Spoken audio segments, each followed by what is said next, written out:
அனைவருக்கும் வணக்கம். இப்போ செய்ய போகிறது பாசிப்பருப்பு உளுந்து வச்சு ஒரு தயிர் போண்டா. அதுக்கு பாசிப்பருப்பு ஒரு 1 hour முன்னாடி ஊற வச்சுட்டேன். அதை ஜாரில் போட்டுக்கலாம். தண்ணி போடக்கூடாது, உப்பு போடக்கூடாது. அப்புறமா அரைச்சிட்டு எல்லாம் போட்டுக்கலாம். தண்ணி அரைக்கிறதுக்கு போடவே கூடாது. இப்படியே இருக்கும்போதே நம்ம கொஞ்சம் கொஞ்சமாக அப்படியே தள்ளி தள்ளி அரைச்சிக்கணும். பாசிப்பருப்பு அரைச்சாச்சு. அடுத்தது நம்ம உளுந்து அரைச்சிக்கலாம். இந்த மாதிரி ரொம்ப நைஸாகவும் இருக்கக்கூடாது, குறைன்னு இருக்காது. ஒரு மீடியம் சைஸில் இருந்தால் நல்லா போண்டா வரும்.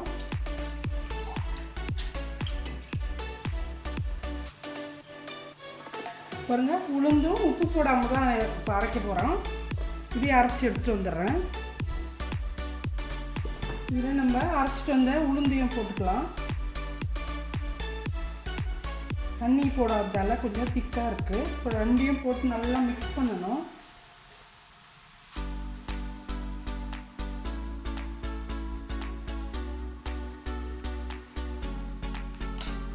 இதில் கொஞ்சம் உப்பு போட்டுக்கலாம். இந்த டிஷ்ஷுக்கு தேவையான உப்பு.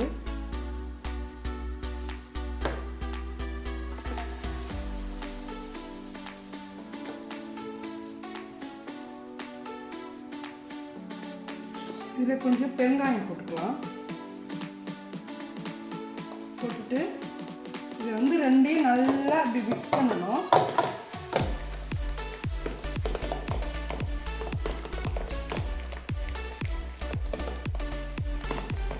நல்லா அடிக்கணும். பல்பியாக ஆகணும். அது நல்லா உளுந்து நம்ம பாசிப்பருப்பு மாவும் நல்லா வெள்ளையாக ஆகிடணும். அடித்து அடித்து அடித்து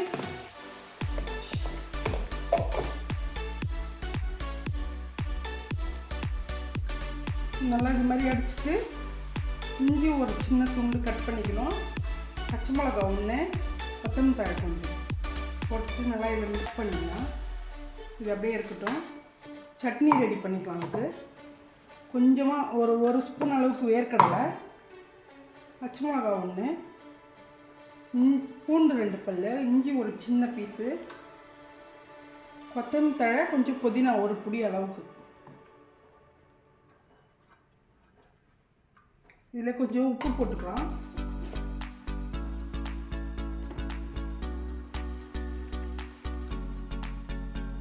சட்னி அரைச்சிக்கலாம். க்ரீன் கலர் சட்னி அரைச்சாச்சு. ஆயில் போட்டிருக்கோம். ஆயில் நல்லா ஹீட் ஆகட்டும். ஹீட் ஆனதும் நம்ம போண்டா சைஸ்க்கு எடுத்து அதில் சின்ன சின்னதாக போட்டுக்கலாம்.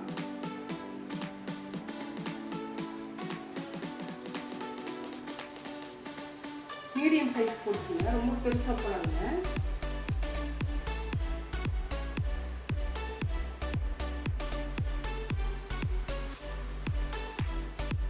இந்த மாதிரி போண்டா பாலாக போட்டு ஃப்ரை பண்ணிக்கலாம்.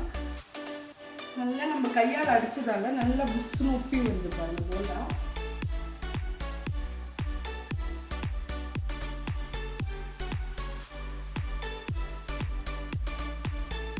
நல்லா வேகட்டும்.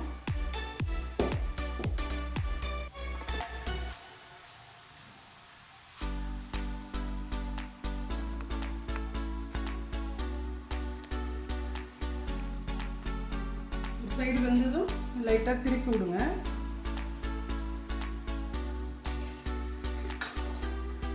நல்லா இன்னும் கொஞ்சம் கலர் சேஞ்ச் ஆகணும், கோல்டன் ப்ரௌன் ஆகணும்.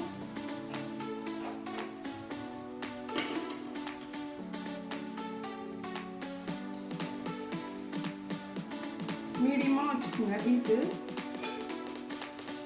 இப்போ நல்லா உள்ளேயும் நல்லா வெந்து வரும்.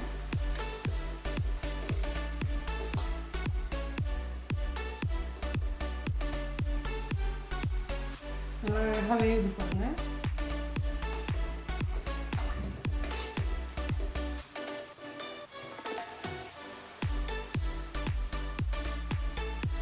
கலர் மாறிச்சு பாருங்க. இந்த டைமில் நம்ம எடுத்துட்டு அடுத்த பேட்ச் போடலாம்.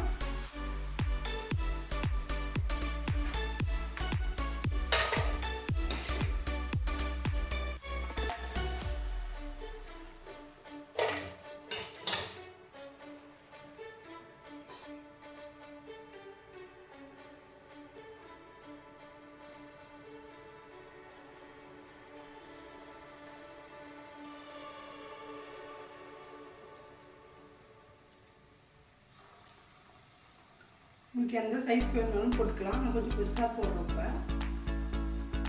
சின்னதாக வேணுனாலும் போட்டுக்கலாம்.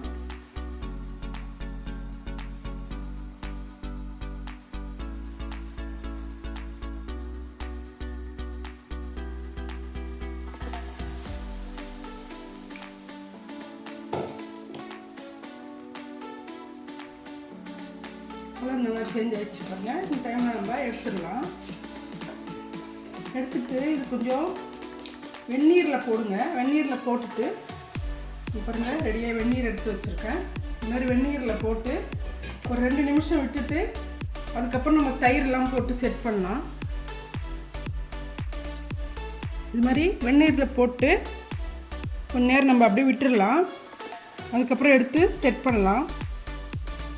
சுடுதண்ணியில் போட்ட போண்டாவை இதை புழிஞ்சி வச்சுருக்கோம் பாருங்கள். இதில் வந்து நம்ம தயிர் ஆட் பண்ணிக்கலாம்.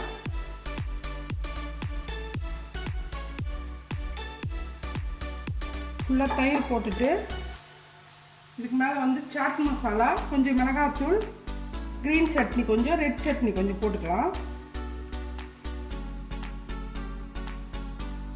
க்ரீன் சட்னி போடலாம்.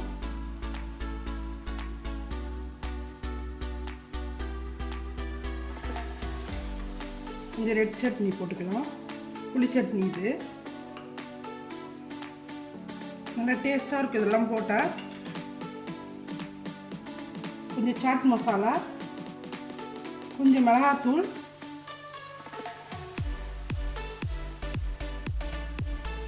கொஞ்சம் பிளாக் சால்ட்டு, அதுக்கு மேலே கொஞ்சமாக மிக்சர் போட்டுக்கலாம். ஓம் பொடி, பொடி சேவ் இருக்குது பாருங்கள். அது